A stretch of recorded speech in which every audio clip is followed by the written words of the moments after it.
Bienvenue à Brothers View, un podcast où on essaie d'apporter différentes perspectives. en gardant un point de vue biblique. Moi, c'est Raphaël. Moi, c'est Mickaël. Comme vous l'avez déjà remarqué peut-être, on va changer le rythme de nos podcasts. On l'adapte à notre rythme de vie avec Raphaël. Alors, on va l'adapter à 3 semaines. Dans le sens, chaque 3 semaines, il y a un podcast qui va sortir pour nous donner un peu plus de temps.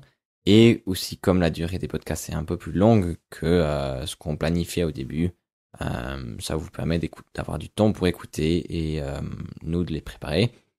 Et on espère d'avoir une bonne qualité quand même avec le stress dans notre vie. On est tous stressés, Mickaël. Ouais, exactement. Et comme vous avez vu peut-être sur Instagram, il y a maintenant en fait une question qui va être posée. Après, il y aura un teaser et le podcast. Exactement. Donc aujourd'hui, la question c'est, est-ce que Dieu est le même dans le Nouveau Testament que dans l'Ancien? Est-ce qu'il y a une différence? Et voilà, est-ce que comme ça, qu'est-ce que tu as un peu réfléchi, Mickaël, sur ça? Moi, je pense, je vais commencer comme ça à répondre à la question. La première fois quand je me suis posé cette question, quand quelqu'un m'a posé cette question, je me suis toujours dit, oui, c'était le même. Clair. Mais en lisant la Bible, plus en plus, de l'Ancien Testament au Nouveau Testament, j'ai remarqué quand même qu'il y a un peu une différence comment Dieu est montré. On va dire ça comme ça. C'est une interprétation. C'est une interprétation.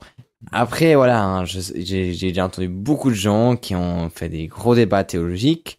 Dans des livres que je lis de psychologie, il y a beaucoup de gens qui disent que le Dieu de l'Ancien Testament est un autre que le Dieu du Nouveau Testament. Donc, ça m'a aussi un peu, comment on dit ça bien en anglais, triggered. Et j'ai pas pu vraiment comprendre comment le poser dans ma pensée qui était très claire et me dire, ouais, mais c'est vrai que c'est toujours le même Dieu. Parce que j'ai quand même une croyance où mon Dieu ne change pas. Non, dans cette discussion, on pourrait développer cette pensée. Mais c'est vrai qu'en préparant ce podcast, en gros, quand Raphaël est venu avec cette idée, moi j'étais en train de lire les petits prophètes de l'Ancien Testament. Jérémie, actuellement, c'était, je crois. Alors Jérémie, c'est pas un petit prophète, là c'est un grand. Oui, c'est un grand prophète, mais là je suis dans les petits prophètes, c'est pour ça. Et puis c'est vrai qu'après avoir fini les psaumes aussi, qui sont quand même aussi un peu versatiles. Et il y a quand même des situations où il y a quand même toujours la guerre, la mort. Puis c'est vrai que, je sais plus si c'est en Jérémie encore, où ça change, mais où après Babylone se fait, en gros, Dieu écrase Babylone, puis avant c'était Babylone qui écrasait le peuple d'Israël. Puis c'est quand même hyper intéressant parce que, pour commencer avec ça, dans ces textes, quand je l'ai lu en allemand, c'était noté que Dieu déclarait au prophète, je vais écraser Babylone parce que je l'ai utilisé pour écraser les autres et je leur ai donné le pouvoir. C'est pas mot à mot ce que je dis. Ça m'est resté dans la tête, c'est dans le sens où, en gros, Dieu a donné l'autorisation à Babylone, puis maintenant Babylone se fait écraser parce que Dieu a redonné l'autorisation aux autres. Puis ça m'a quand même montré, je me dis, mais pour moi, c'est pas du tout le Dieu que je représente dans le Nouveau Testament. Que tu vois dans le Nouveau Testament. Que je vois dans le Nouveau Testament. Donc voilà, c'était la première mise en situation où je trouvais très intéressant, où c'était très versatile. Tout à fait. Et puis aussi, justement, un peu des pensées qui sont pas forcément... Voilà, tu me donnes cette question, moi je pense déjà à 1000 possibilités. Et alors, pensons justement à pourquoi est-ce que Dieu changerait. C'est surtout l'idée que dans le Nouveau Testament, il est bon, c'est un Dieu d'amour. Et dans l'Ancien Testament, on voit plutôt le contraire. Maintenant, dans le Nouveau Testament, il y a quand même aussi de la violence de la part de Dieu, on peut dire. Est-ce que tu connais un texte qui te vient peut-être comme ça? Bon, Jérémie. Non, dans le Nouveau Testament. Ah, dans le Nouveau Testament, que ça parle de violence. Ça parle de violence. De la part de Dieu. Les Apocalypses. Apocalypse, oui, tout à fait. Et sinon... Une histoire, peut-être, avec des disciples? Bon, il y a Jésus qui flip the table. Oui, dans le temple, mais voilà, c'est aussi... Non, je parle vraiment... Mais de Dieu, mais comme ça, j'ai rien qui me... Des disciples qui ont menti sur le revenu de ce qu'ils avaient, quand ils ont vendu quelque chose. On parle de Ananias et de Saphira. Deux qui étaient dans les... C'est pas des disciples, c'est des...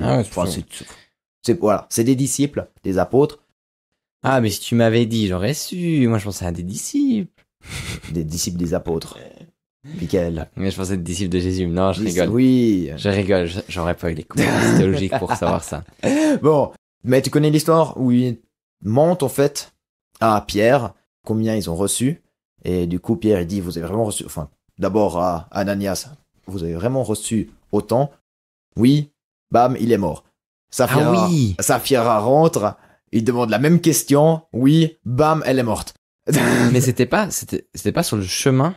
Sur Non, le non. chemin. C'est Ok, dans la maison. dans la ok. discussion. En fait, elle a donné mauvais témoignage et du coup, elle est tuée par le Dieu Saint. Eh, mais c'est hyper intéressant parce que j'ai pas du tout pensé à cette histoire.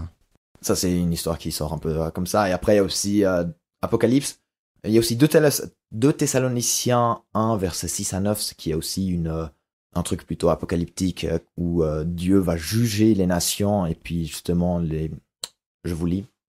En effet, il est juste aux yeux de Dieu de rendre la souffrance à ceux qui vous font souffrir et de vous donner, à vous qui souffrez, du repos avec nous lorsque le Seigneur Jésus apparaîtra du ciel avec les anges de sa puissance, au milieu d'une flamme de feu pour punir ceux qui ne connaissent pas Dieu et ceux qui n'obéissent pas à l'évangile de notre Seigneur Jésus-Christ. Ils auront pour peine une ruine éternelle, loin de la présence du Seigneur et la gloire de sa force. Un peu apocalyptique. Ouais, je Enfin, vois. Même très apocalyptique. Ouais, très quand même. Il y a comme le retour. Tout à fait. Et des actes de grâce, Michael. Des actes de grâce. Dans l'Ancien Testament, parce que on dit que le Dieu de l'Ancien Testament, il est violent, mais est-ce qu'il donne grâce, Michael? Il a fait grâce à Noé, par exemple, à la famille de Noé.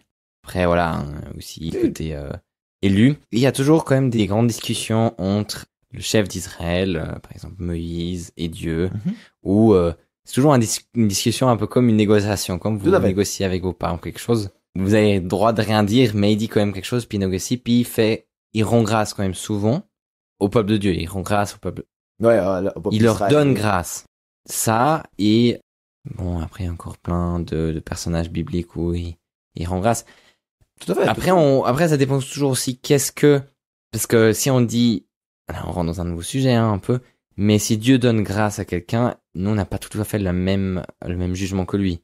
Donc, qu'est-ce qui est la grâce réelle dans le sens, est-ce que, tu vois où Non, j'écoute. Par exemple, Adam et Ève, est-ce qu'il leur a rendu grâce de pas les tuer sur le champ et les envoyer lointain de Éden, ou, dans notre vision des choses, Dieu n'a pas fait grâce, il a juste jeté les gens. Parce que rendre grâce, c'est pas totalement. Mais donc il y a aussi des choses, il y a aussi des situations où là, c'est un peu plus difficile. T'as des exemples qui vont bien avec ce sujet-là. Une description de Dieu qui revient souvent, c'est même la description pour Dieu. On retrouve dans Exode 34, versets 6 à 7, lorsqu'en fait Moïse dit « Mais puis-je voir ta face ?» Et puis Dieu dit « Non, mais mets-toi dans ce rocher, moi je mettrai ma main devant toi, et puis après tu pourras regarder quand j'aurai passé, donc derrière moi. » Et l'Éternel passa devant lui et s'écria. Maintenant c'est la question, qui s'écria? Est-ce que c'est l'Éternel ou est-ce que c'est Moïse? Ou les deux. L'Éternel est un Dieu de grâce et de compassion, long à la colère, riche en bonté et en vérité. Et cette même description, vous retrouverez dans Jonas, qui avait la pire crise de sa vie parce que « Oh mais je savais que t'étais long en colère et puis riche en grâce, parce que tu as fait grâce à Ninive. » Donc les 2 actes de grâce que je voudrais relever dans l'Ancien Testament. Ouais. Bon, ça c'est un peu pour montrer qu'il y a pas seulement juste un côté dans l'Ancien Testament et l'autre dans le Nouveau Testament. Maintenant la question c'est comment on fait avec quand même des différences? Est-ce qu'il y a des différences? Je peux m'imaginer 4 réponses à est-ce que Dieu est le même dans l'Ancien que le Nouveau? Est-ce que tu pourrais t'imaginer comment je pense ces 4 manières? Mais je me souviens plus, mais une fois on avait discuté, puis tu avais noté ce que j'avais pensé, parce que j'avais pas noté ce que j'avais pensé, puis j'ai oublié ce que j'ai pensé. Sur ce sujet-là? Oui. Je me souviens. On souviens. en avait discuté. Puis si t'avais sorti la tête, tu dis, ouais, des bonnes pensées, puis t'as écrit. Ça je me souviens plus, je sais pas si j'ai noté là. Pour moi, c'était des genius things. Bon. Michael, désolé. Moi, je pense que une manière que tu pourrais t'imaginer, c'est dans une théorie où Dieu a une certaine évolution quand même. Ça, c'est une réponse, oui. Ça, c'est une réponse que j'ai déjà entendue de ta part. Je me souviens plus trop de l'argumentation. Une deuxième réponse, ça pourrait être, j'ai relevé un point avant, peut-être ça pourrait être ça, dans le sens que c'est un focus qui est différent. Exact. De Dieu et des facettes de Dieu. Oula, mais là, j'ai pas trop d'idées. Là. Juste que c'est le même tout court. Ah oui. Oui, c'est que C'est que, en fait, il y a Oui. même pas, que c'est même pas différentes facettes, c'est la vérité tout court. Bon, après, voilà, ça, c'est deux réponses, Ils sont tout liés. groupe. Et un dernier. qui n'est réellement pas le même. Ouais, qui a deux dieux différents. Oh là Cher public, alors ne croyez pas que c'est notre croyance profonde qu'on a, hein, Non, alors, cher public. Alors, on va commencer avec ce dernier. Parce qu'en fait, c'est ce que tu as dit en psychologie. Oui, Certains ouais, qui disent. exactement. Oui, Voilà. oui. Qu'est-ce qu'ils disent? Mais bon, après, ils font une analyse psychologique du livre. Et une analyse, il y a je sais plus comment il s'appelle ce livre, mais un très grand livre sur cette thèse-là, en anglais, que quelques-uns ont relevé dans ces livres. Et c'est vraiment ce côté où t'as le côté de fureur et de méchanceté et de destruction à battre, d'un côté, et Dieu d'amour, de grâce, et qui pardonne Oui. tout le temps. Mais parce que ils disent dans l'Ancien Testament, il y a tout le monde qui se tue, il y a tout le monde qui se tape dessus. Dieu fait partir les gens en guerre. Dieu prend des Babylone pour écraser Israël. Quand Babylone a fini, il écrase Babylone. Et c'est un cycle un peu continu et après aussi la sortie d'Égypte où il fait s'ouvrir le peuple d'Égypte. Mais donc, en fait, c'est quand même le même dieu, mais juste une fois il réagit comme ça, une fois il réagit pas. Non, ou c'est- ils voient non, ils disent plus souvent que c'est pas le même Dieu ou c'est le côté de Dieu, il a changé. Ils disent aussi cette thèse-là. Cette thèse que Dieu de l'Ancien Testament n'est pas le même ressort dans un mouvement hérétique. Dans un des conciles d'Église qu'on a défini ça comme hérétique, du coup, on a que très peu de textes. Le gnosticisme. Est-ce que tu as déjà entendu ce? Non, jamais. Bon, il y a aussi des petits mouvements aujourd'hui avec le New Age qui a ressorti tout ça. Mais gnosticisme dit, c'est très compliqué, hein, leur point de vue. Il y avait Dieu, différentes idées, et de ces différentes idées, il y a différents couples. Un couple est constitué par un mâle et Sophia, la sagesse, qui revient dans la Bible. Et cette sagesse a eu cette magnifique sagesse de ne pas suivre la loi, qui est de créer quelque chose sans Dieu. Donc elle a créé un démiurge, et ce démiurge, il était stupide, il a cru qu'il était seul, et c'est pour ça qu'il a créé la terre. Et le démiurge, c'est le dieu de l'Ancien Testament. C'est un dieu violent qui ne sait pas vraiment quoi faire, il est stupide, et en fait, de Dieu est venue l'idée, la gnose, c'est la révélation, c'est le savoir, c'est surtout ça, en Jésus-Christ, sur cette terre. Donc il y a quand même, voilà, Christ est Dieu, et en fait, cette gnose, ce savoir est répandu, ça dépend justement comment on dit, mais plutôt vers des élus, et en fait, voilà, on comprend que la terre, de toute façon, c'est mauvais, et en fait, tout ce qu'on doit chercher, c'est la partie réelle, donc tout ce qui est justement de Dieu avec Sophia, etc. Donc pas ce qui a été créé par le démiurge. Ouais, c'est quand même hyper hérétique, hein. Comment on a réussi... Touche de ma part. mais comment on a réussi à penser ça? Aucune idée. Ouais. Mais voilà. Mais c'est sûrement, pour ma part, un point assez intéressant de une fois de m'informer un peu plus dans ce côté où, de lire une fois ce livre qui est, parce que après c'est aussi beaucoup d'analyse, de texte, hein. C'est beaucoup d'analyse parce qu'il lit la psychologie, le texte, comment ça écrit, qu'est-ce que les réactions. Biblique, oui, texte biblique. Tu sais lequel Non, psychologue? je me souviens plus. Freud? Non, ouais, bon, les gens de Freud croient aussi à un dieu ambivalent ou un dieu avec toutes les théories de Freud, avec Vatermord, etc. Les gens qui connaissent, c'est bien. Les gens qui connaissent pas, vous avez rien raté. Voilà, vous avez raté. Mais c'est intéressant. Aussi, ce qu'il faut dire, le gnosticisme a aussi une tendance antisémitique, donc contre le judaïsme. Et certains théologiens pensent que certains textes refutent la théorie du gnosticisme en se focalisant sur justement que le corps, c'est quand même quelque chose de voulu et pas quelque chose qu'il faut qu'on parte. Bon, ça, c'est avec cette réponse que c'est pas le même. On va aller sur un niveau un peu plus nouveau, justement, c'est que Dieu change. Est-ce que tu connais des textes où tu pourrais dire, ah mais là, Dieu a changé. Ouf, non, là, Dieu a comme ça, changé non. d'avis. A changé la vie. D'avis. D'avis. Oui, d'avis. Pas David, d'avis. Bon, c'est toujours en discussion qu'il change d'avis un peu. Dans le sens quand Moïse négocie des choses. Ou quand il rend quand même grâce à quelqu'un, ou comme ça. Mais Donc, t'as les négociations. les négociations, mais après, est-ce que c'est vraiment un changement d'avis? Ça, c'est encore la grande question à travailler derrière. Oui. Aussi quand Dieu regrette, c'est un truc. Il y a Ouais. certains textes qui parlent de regret, donc Dieu regrette d'avoir créé les humains. Et en fait, Ouais. là, ça rejoint un peu ce que moi j'ai l'impression, c'est la réponse que Dieu est le même, mais on le perçoit différemment. C'est qu'en fait, en utilisant des mots, on décrit quelque chose qui n'est pas forcément la vérité. Donc il y a la vérité, et puis en fait, on décrit, c'est juste une perception de la vérité. Et surtout, si on parle de quelque chose de divin, on utilise des mots humains.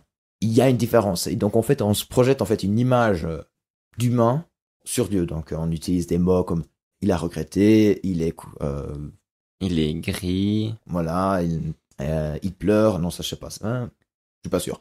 Bon. En tout cas, voilà, Mais c'est oui, ouais.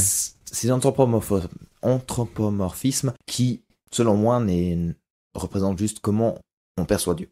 Mais, voilà, est-ce que ça veut dire que Dieu change tout de même? Ouais, parce qu'on pourrait apercevoir un travail de personnalité un peu. Qui Tout à fait. il fait de la réflexion sur soi-même, il réfléchit à nouveau ce qu'il a fait et se développe, on pourrait dire. Mais Ouais. moi, je le vois quand même presque un peu plus comme une projection d'humain sur Dieu, quand même. Tu vois, c'est tout avec la cause de notre jugement est différent de le sien, donc qu'est-ce qu'est sa colère et qu'est-ce que fait sa colère, on le sait pas vraiment. Peut-être on pourrait voir un petit texte où on pourrait s'imaginer un changement où en fait où Dieu est décrit comme quelque chose, enfin comme un Dieu qui n'est pas sûr de soi-même. Ouais. En fait, il expérimente. Alors, comme tu as parlé des petits prophètes, on va regarder Osée. Osée Ouais. chapitre 11, et puis en fait, tout le chapitre dit en fait, voilà, donc au verset 1, quand Israël était jeune, je l'aimais, et j'ai appelé mon fils à sortir d'Égypte. Mais ils se sont éloignés de ceux qui les appelaient. Ils ont fait des sacrifices au Baal et fait brûler de l'encens en l'honneur des idoles. Et après au verset 8, comment te traiterai-je, Éphraïm? Faut-il que je te livre à l'ennemi, Israël? Toi, je te traitais comme Adma, te rendre semblable à Tseboïm. Je suis tout bouleversé et je suis rempli de compassion. Je n'agirai pas en fonction de l'ardeur de ma colère. Je renonce à détruire Éphraïm, car je suis Dieu et non pas un homme. Je suis saint au milieu de toi. Je ne reviendrai pas avec colère. Vas-y. Mais le point que je veux relever tout de suite, c'est, il dit je suis Dieu, mais pas un homme. C'est là où je trouve toujours intéressant, parce que quand même là, moi j'ai dit, ouais, il y a un travail personnel, est-ce que c'est vraiment ça parce que ça rentre tout dans toute cette personnalité de qu'est-ce qu'il sait, est-ce qu'il est omnipotent, omniprésent, Omniscient, ouais. tous ces omnis, qui rentrent en jeu et qui fait que en réalité on peut pas vraiment, ouais, je trouve on peut pas être sûr, parce que c'est la même chose que pour moi, personnellement, ça rentre un peu dans le lien aussi avec pourquoi Dieu a dû aller jusqu'à Jésus, puis entre deux, il y avait plein d'histoires qui ont foiré et plein d'alliances avec le peuple d'Israël. Puis pourquoi il a pas dit, bon, ok, ça va pas fonctionner dès le début. Tu vois, ça rentre dans toutes des choses aussi comme ça où, ouais, je sais pas, c'est très lié aussi à ça, je pense. Pour ce texte, voilà, il y a un petit livre qui parle de manière un peu expérimentale l'idée des changements en Dieu, comment on le perçoit, comment il a été décrit. Et là, il le voit comme en fait comment Dieu retient sa colère. Donc en fait, il se demande s'il doit faire, et puis non, après je décide, ok, je veux pas le faire. Après, pour donner une interprétation plus traditionnelle, Dieu savait de toute façon qu'il allait pas demander, mais voilà, c'est cette idée justement d'anthropomorphisme où en fait on va essayer de comprendre Dieu, pourquoi en fait il est bon envers nous. Enfin, peut-être, voilà, il s'est demandé que pourquoi pas faire ça, mais il a quand même décidé de non. Mais à la fin, c'est quand même, il savait, il voulait de toute façon donner grâce. Parce que c'est vrai que les seuls trucs qu'on a vus de Dieu, dans le sens, les anges, c'est quand même du what the fuck, hein. Je veux dire, les anges, comment ils sont créés, comme je suis en train de dire les prophètes, là, il y a des apparitions d'anges avec des roues et des yeux. Et ça nous montre aussi à quel point nous, on projette des choses. Puis même la description dans la Bible, je pense que c'est des mots humains sur des choses divines qui ne peuvent pas décrire la chose. Oui, tout à fait. Et encore pour répondre à ta question, pourquoi passer sur toutes ces alliances? Très bonne question. Mais en tout cas, Jésus est venu au bon moment pour justement que ça... Enfin, le moment était propice pour tout ce qui est des personnages messie, qu'il y avait plusieurs messies. Jésus n'était pas le seul qui se proclamait en tant que messie, mais c'est lui qui a resté, en fait, qui est resté. Oui, il y avait encore une révolution juive. Je sais plus quand c'était. Je crois que c'était après la destruction du temple, en l'an 130, Bar Korpa. Et là, le leader s'était dit comme messie. Il y en a qui ont suivi, mais après qu'il dit que sa révolte n'a pas réussi, le mouvement est de nouveau écroulé. Mais c'est toute une discussion encore très intéressante qu'on pourrait une fois reprendre. Parce que je savais pas. Différents messies. Ouais, différents messies et pourquoi aussi Jésus aussi tard. Voilà. Petit teaser pour un autre podcast. Ouais. Donc ça c'est justement une idée comment Dieu change. Ma perception, mon point de vue justement, c'est qu'on a le même Dieu, mais c'est différentes représentations de Dieu. Donc en fait, chacun le perçoit d'une autre manière, avec un autre aspect. Donc pour les Israélites, Dieu était un Dieu de guerre, qui les a aidés, attention, dans le génocide. Alors, pour défendre quand même, les textes parlent de génocide, donc en fait, détruisez tout, et puis après, ils ont tout détruit. Et, enfin, ils ont tué tout le monde. Quand vous regardez plus précisément, en fait, les personnes qu'ils ont tuées complètement, vous les retrouverez plus tard dans d'autres histoires. Parce que de dire que on les a tués tous, c'était un style littéraire pour dire, voilà, on les a massacrés, quoi. Ouais. Mais c'était commun. C'est pas du mot à mot. C'était pas du génocide complet. Bon. C'est quand même difficile de dire pourquoi est-ce que Dieu aurait aidé les Israélites. Il y a encore d'autres textes. Ouais, mais moi, ce que je trouve intéressant, c'est que là, souvent, les peuples priaient leur Dieu pour aller en guerre. Donc, tu avais toujours un lien très divin, de protection. Je sais plus quel peuple, mais il y a plein de peuples qui faisaient des rituels avant de partir en guerre. Ah, c'est clair, non, mais tu partais pas en guerre avant que tu ailles l'autorisation du Dieu. Voilà, exactement. Donc, on ouvre des sujets aujourd'hui, on pourrait ouvrir plein de sujets, on pourrait faire 3 heures de podcast. C'est aussi avec ce l'air du temps, on peut dire, qui fait que dans ce temps-là, c'était normal de prier ton Dieu pour aller en guerre et de donner la victoire. On voit aussi dans l'histoire où c'est qui doit partir en guerre puis fait tourner la peau de mouton 2 fois. Ah oui, c'est Josué. Josué qui veut partir en guerre et qui attend la conviction de Dieu de la victoire. Il a pas tourné la peau de mouton, mais il a dit à Dieu, demain, la peau de mouton est mouillée, mais le reste pas. Et après, le lendemain, c'était le contraire. Mais c'est très intéressant parce que là aussi, il y a de nouveau cette réflexion. Puis, et est-ce que, et là ça rentre dans la même chose, est-ce que les autres peuples auraient un respect envers le Dieu d'Israël s'il leur donnait pas cette force-là? Et aujourd'hui aussi la même chose, est-ce que les gens auraient le respect avec notre religion si elle donnerait pas cet amour? Très bonne question. Voilà, au air de ton et tout ça, mais pour revenir à cette idée de base où les peuples priaient pour aller en guerre. Et surtout, j'ai fait un post Insta sur ça. L'idée que Dieu est un Dieu de protection, c'est tu retrouves dans tous les autres peuples. Et le pays du Nord, donc la Samarie, après d'avoir passé être allé en exil, tu as pratiquement 0 texte de eux. Donc en fait, la religion, cette foi en Yahvé, en Dieu, a disparu. Pour eux, Dieu n'a pas fait son job, quoi. Et d'autant plus, en fait, du coup, la recherche voit Juda, le peuple sud, comme pratiquement un miracle. Qu'ils ont dit, en fait, Dieu nous a donné, en fait, cette punition parce qu'on n'a pas suivi ses commandements, etc. Donc en fait, ils ont gardé cette même croyance, mais ils l'ont interprété, justement, différemment que juste dire, Dieu n'a pas fait son job, quoi. En fait, on va servir un autre Dieu parce qu'il est plus fort. Donc en fait, cette foi aussi de dire, Dieu est quand même plus fort que les autres dieux, malgré que nous on a perdu, c'est assez fou. Et après, aussi pour dire par rapport à les textes de génocide, il y a aussi une autre interprétation, beaucoup plus commun dans la recherche que vers les chrétiens, c'est de dire que, en fait, comme on a pratiquement zéro preuve archéologique, ou que très peu, sur l'Exode, donc au fait, on pense que Israël s'est construit dans le pays même, et en fait, en étant un peu plus rejetés, etc., ils ont créé une idée, enfin, ce narratif de justement, ils étaient en Égypte, ils ont été sauvés par Dieu, etc. Une approche bien différente de comment ils ont perçu la religion. Mais bon, ça c'est dans la recherche. Et puis après, là, moi je pense pas que je pourrais dire, il n'y avait pas de zéro exode parce qu'il y a vraiment toute une tradition sur justement avec la Pâque, etc. que je trouverais quand même fou de dire ça n'a jamais existé. Si ça n'a pas existé à tradition juive, si ça n'a pas existé dans cette même pleur que ce qui est décrit dans le texte, voilà, tant pis. Mais moi, je pense quand même qu'il y a eu un groupe qui est sorti d'Égypte. Bon, est-ce que tu as des textes un peu difficiles dans l'Ancien Testament qui te viennent en tête?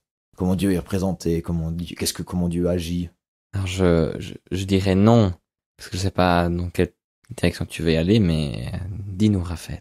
Par exemple, un grand prophète qui a maudit des enfants et puis après ils se font déchiqueter par des ours. Des ours. Oui, c'est... Dieu qui endurcit le cœur des gens. Qu'est-ce qu'il y a encore Oui, c'est vrai qu'il y a des textes. Oui. Noé, sérieusement. Oui, Noé, c'est aussi une histoire assez... je dirais, il noie tout le monde. Donc enfin, il y a tout un texte, et puis de Paul Coppen, Isgard Vindictive Barley. J'aime bien le titre. Et en fait, il essaye de réconcilier justement les perceptions de Dieu dans l'Ancien Testament avec ceux du Nouveau Testament. Et ainsi, je voudrais venir encore sur la dernière piste de réponse. Dieu reste le même. Comment est-ce qu'on pourrait interpréter que Dieu reste le même avec ces textes difficiles? Ouais, moi, je trouve que c'est difficile par rapport au fait où ça rapidement sur un côté représentation, focus que la Bible met. Parce que toi, tu es différent. Non, j'arrive à montrer que rapidement comme ça, donc c'est difficile à dire. Mais si on veut vraiment être radical, de dire Dieu reste le même. Donc en fait, la Bible parle de la vérité. Ce n'est pas seulement donc le Dieu de l'Ancien Testament, celui qui a envoyé Israël dans le pays pour conquérir, pour tuer les autres. Comment tu peux réconcilier ça avec le Dieu que Jésus prêche? L'amour d'égal à la justice divine. Ouais, bon là, oui. J'avais pas mis un égal, mais oui. C'est... Oui, non, c'est... Enfin, bon, oui. J'aurais pas trouvé avec un égal, voilà. Oui, c'est vrai. Tu pourrais dire la justice découle de l'amour. Oui. Mais je pense que tu dois presque dire amour égale à justice aussi dans ce sens-là. Disons justement, Dieu a donné assez de chance au peuple cananéen pour qu'il se repente, mais il a pas fait, du coup, il envoie Israël. Je vois, ouais, c'est un peu une gymnastique, hein. Ouais, c'est une gymnastique parce qu'après il y a la grâce infinie qui revient. Bon, grâce infinie justement. Oui, ouais. Au début, tu l'as dit, mais c'est le même. Oui, mais comment parce tu réconciliais tout ça? Je pense, j'ai un peu réconcilié tout ça parce que voilà, c'était un peu la réponse simple. C'est la réponse simple à donner à tout le monde. Non, c'est Dieu reste le même. Si c'est un Dieu, il reste le même. Il ne change pas. Mais comment j'ai réussi à réconcilier ça avec moi et avec les textes que je lisais, je pense c'est parce que j'ai jamais eu le focus sur ça et me dire c'est ce qui est important et ce qui m'amène le plus dans ce sujet-là. Je me suis plus focalisé sur le fait de qu'est-ce que Dieu m'amène à travers ces textes, qu'est-ce qu'il veut me montrer, et moins sur sa personnalité. Je pense que à travers cette réflexion d'aujourd'hui et d'autres réflexions, j'ai évolué. Je n'y déclaré ça pas si simplement comme ça, mais j'irai beaucoup plus dans des perspectives qui sont différentes. Donc voilà, c'est un peu difficile pour moi de suivre cette pensée, je dois dire. Bon, voilà, c'est une vision un peu plus traditionnelle, de dire que Dieu reste le même, point barre, et que surtout la Bible, comment c'est décrit, c'est comme ça. C'est difficile, moi je trouve, tu peux le faire quand même. Dieu endurcit le cœur, par exemple, c'est aussi, c'est Pharaon surtout. Dieu a donné 5 fois la chance à Pharaon, puis après 5 fois, il a endurci le cœur pour les 5 dernières fois. Oui, après il y avait les 10 plaies sur l'Égypte. Donc Dieu a donné la chance à Pharaon, et puis après il l'a utilisé pour montrer toute sa puissance. Moi je trouve que c'est quand même difficile de réconcilier, de dire pour la justice divine, il devait aller si loin, de tuer justement femmes, etc. Oui, alors je vois. Oui, je vois. Mais Je vois un peu mieux. voilà, tu peux dire justement ils avaient la chance, etc. À la fin, de toute façon, ceux qui ne croiront pas, ils seront perdus. Dieu a juste à amener à la perdition à Avon. Bon. Ouais, non, mais c'est vrai que ce côté de justice et que moi, si je pourrais le réconcilier, ce serait plutôt dans ce sens-là où avant, aucun sacrifice ne pouvait donner cette grâce infinie et que à partir de Jésus, il y a cette grâce qui est venue et c'est pour ça que on a ce côté où il ne frappe moins les gens. Mais après, comme t'as lu avant où t'as les deux personnes qui se font tuer directement, Ananias et Saphira, je pense que c'est aussi difficile. Je casserais aussi dans un texte un peu plus difficile à comprendre pourquoi c'est arrivé. C'est-à-dire que maintenant, si demain quelqu'un te demande si t'as quelque chose et tu mens, est-ce que la foudre te tombe dessus? C'est clair, c'est pas simple. Après, voilà, faut aussi dire que dans l'Ancien Testament, il y a quand même eu aussi la grâce, donc aussi son sacrifice, selon mon prof de Nouveau Testament. Surtout parce que, faut le dire, une grande partie du judaïsme s'est construit aussi en exil. Donc en dehors du temple où les sacrifices ont été faits. Voilà. C'est des grands sujets, bien sûr. J'espère que là, avec mes 4 pistes, t'as pu un peu... Oui, voir non, mieux. c'est intéressant. Je pense que, ouais. Michael, maintenant, va changer sur le gnosticisme. Ouais, bien sûr, hérétique du coin après. Hérétique du comptoir. Non, ouais, voilà. Moi, j'ai plus rien à dire, donc... Moi, j'ai plus rien à dire C'était aussi. des choses encore à dire. Moi, j'ai essayé de demander des questions, mais c'était très théologique. Ouais, dernière, c'était plutôt difficile à suivre, et à penser, à projeter. La réconciliation, tu trouves que c'est difficile? Là, comme ça, au début, oui, c'était un peu plus difficile. Mais tu vois comment tu pourrais Oui, mais réconcilier? c'est un peu cette question de justice, ça fait du sens. Et je pense qu'il y a un potentiel dans ça où moi je pense beaucoup vont revenir avec ce truc où il y avait pas de sacrifice parfait, et c'est pour ça que Dieu, à travers sa sainteté, devait pousser le mal. Pour revenir aussi pour les différentes perceptions, c'est que éventuellement le Nouveau Testament est devenu plus individuel. Ah, mais c'est ça que j'ai dit. C'est ce que je me suis dit quand j'ai lu my notes. Voilà. Que dans l'Ancien Testament, on avait plutôt ces tendances de peuple. Il y a un prophète, je crois que c'est Jérémie, qui demande pardon pour le peuple, alors que lui, il a rien fait, en disant que nous avons péché contre toi, etc. Donc, cette vision plutôt comme un groupe. Et après, en fait, le Nouveau Testament a peut-être changé un peu cette conception, parce qu'il y avait aussi tout ce qui provient du hellénisme, ce qui veut dire de la culture grecque. Alexandre a fait toute une conquête, et puis et du coup c'est avec Alexandre que l'idée grecque s'est répandue et que on retrouve aussi dans le Nouveau Testament. Donc éventuellement c'est pour ça aussi que on a une perception plus individuelle dans le Nouveau Testament. Ça c'est pour revenir. Ouais, voilà, mais c'est exactement ce que je disais, et c'était vraiment ce côté de l'Ancien Testament où on a vraiment comment le peuple doit vivre. Ce qui est aussi intéressant, il y a aussi beaucoup de bases légaux dans cette histoire. Hein. En Jérémie, on disait, il y a un endroit, il y a vraiment un chapitre qui parle que d'une vente d'un terrain, aussi avec une prophétie de tout ce qui va être fait là-bas, mais où c'est noté les témoins et tout ça. Petit side fact, il y a aussi des conseils financiers dans la Bible, qui sont vrais. Hein. Après, on va pas se transformer dans un podcast finance, donc je vais pas vous les transmettre. Mais il y a aussi après ce côté dans le Nouveau Testament où c'est beaucoup plus des églises, si Paul écrit des lettres, et l'individu où c'est beaucoup de comportement, comment tu dois être, qu'est-ce que tu dois faire, de travail sur toi. Donc ouais, je vois vraiment ces deux.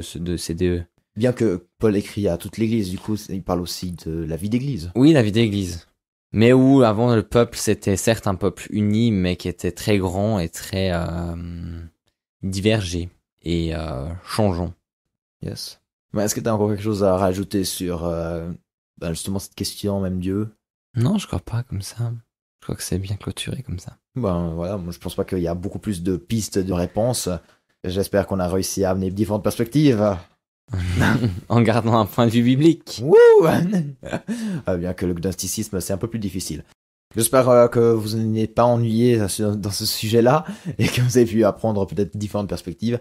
On vous dit On vous souhaite des belles fêtes de Noël. Ah oui, on va faire une petite pause aussi. Par Ouais, contre, de du Noël. coup, vous avez attendu 3 semaines pour ce podcast et puis maintenant vous devez attendre un peu plus longtemps. Quelles vacances de Noël. On vous souhaite joyeux Noël. Profitez des vacances.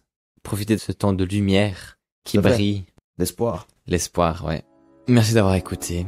Et au prochain épisode de Brothers to you.